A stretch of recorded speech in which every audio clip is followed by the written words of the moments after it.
I'm Halee Wepking, co-owner of Meadowlark Organics and Meadowlark Community Mill in Ridgway, Wisconsin. I'm John Wepking, same. We're approximately 1,000-acre organic diversified crop farm in the Driftless area of southwest Wisconsin. We farm around 150 fields, and so we're farming on the contour and managing a rotation of like 6 to 8 crops. This winter wheat was planted last September. This would pretty much be like a total hog or chicken ration right off the combine. That's actually peas, Austrian winter peas and oats.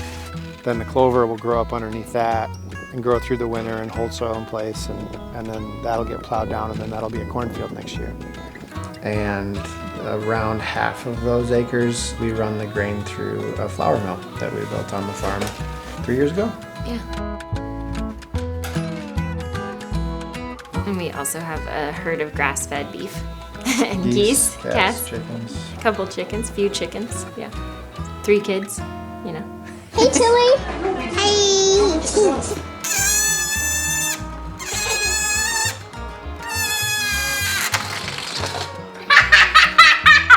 It's your birthday. Oh, it's your birthday? Tilly. Bang! There it is. John and I met cooking at a restaurant in New York called Prune.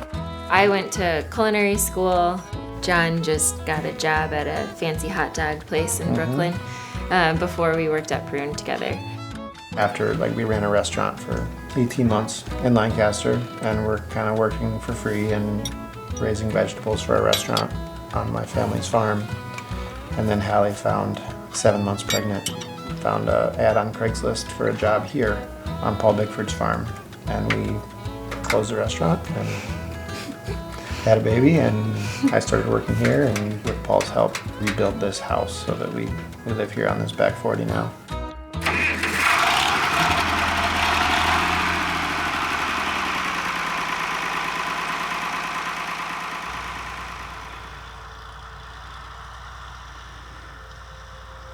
The first time that we were driving around the farm, Paul was like, if you have ideas or things that we can do differently, tell me. Which is not something that you hear from farmers in their 60s. In the late summer, John was like, how about we plant 40 acres of winter wheat? And Paul was like, I don't know much about that, but let's do it.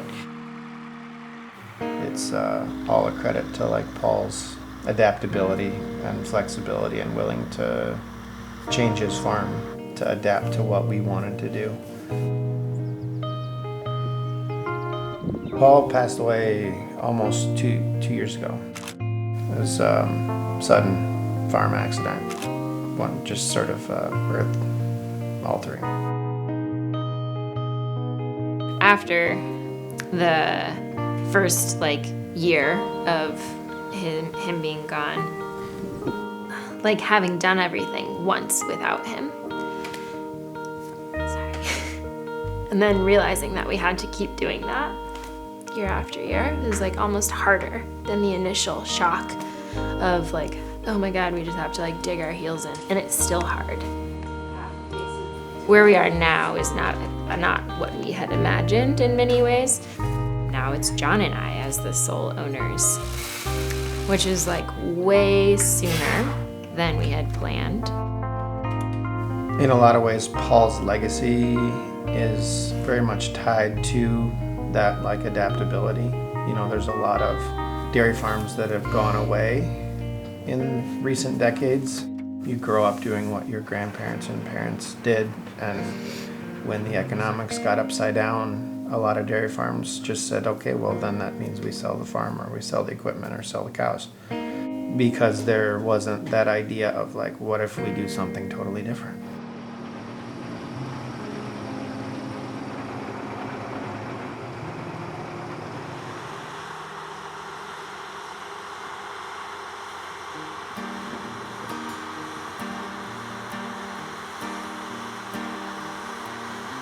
A lot of things have happened really quickly, and we're coming into a different phase where we have, I think, more experience, more maturity, and more responsibility, obviously. And I feel like we're constantly learning. Desolation on the bridge. We brought the sweat equity and the new ideas and the willingness to do anything and everything and put up with a lot. When he first hired us, the ad was basically like, not just that you're gonna come have a farm job and this is the wage. It was like, I have all of this experience, knowledge. I don't want to just like sell the farm and have an auction and whatever. He wanted to be a mentor and to find people that were gonna buy in. And he envisioned people with a bit more, well, any money or equity. He was like, you don't have $1 million? And we're like, no. Nope, He was like, we all got right, nothing. fine. We'll give you the job anyway.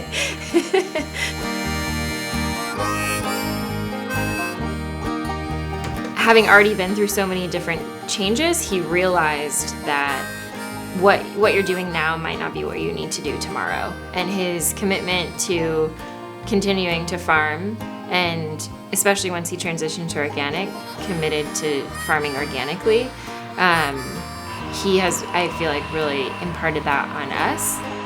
I think there's a lot of benefit, like beginning farmers can bring new ideas and not be so beholden to like the previous generation, that those two things combined allow for a lot of kind of like outside the box, very kind of progressive and forward-thinking ideas within agriculture and food production.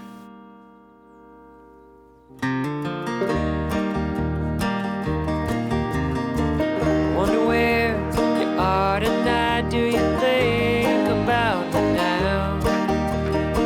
Down here on the pavement of some city or some town, where it's sweet desolation for me.